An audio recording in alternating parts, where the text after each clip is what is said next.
everyone! So, it's Maka Day today. And nagtitaping po kami ngayon. Actually, meron pong filming na nangyari dito sa harap ko ngayon. And so, this is the spot na nahanap ko to film. Anyway, so, I'm going to talk about the difference ng character ko from Season 1. Difference ni Livy Ilagan from Season 1 to sa Season 2. So, ayun. For me, si Livy Ilagan nung Season 1, she's very, as you all know, Livy is very, parang,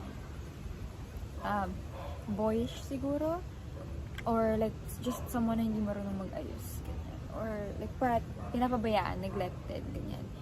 Livy is also someone na parating, tinutulungan mga kaibigan niya, sinusuportan mga kaibigan niya, ng Season 1, ganyan, yung mga problema nila, tinutulungan niya she's always there para sa mga kaibigan niya. And ayun, like, for me, biggest difference is the change of physique siguro, the way she handles herself, the way she the way she presents herself na. Kasi sa Season 2, as you can see guys, hindi naman ako ganito before, hindi naman ako nakaayos dati, nakakap na ako dati, pero ngayon may kulot na, ganyan. So, natuto na siyang mag-ayos this season, Season 2.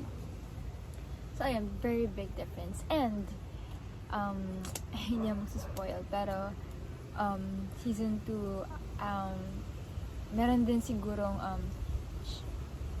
change of, personality, attitude niya. Ayun, like, parang, hindi niya siya masyadong, baka maging independent. Ganun. Like, hindi siya maging independent sa barkada niya.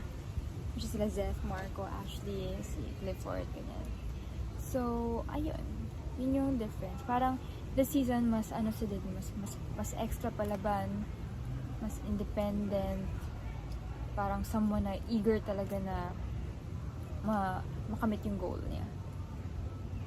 Which is to, like, parang magkaroon ng magandang buhay, mag-aral sa magandang school.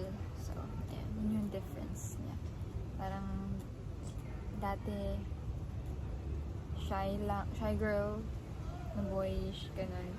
Ngayon, extra palaban na siya.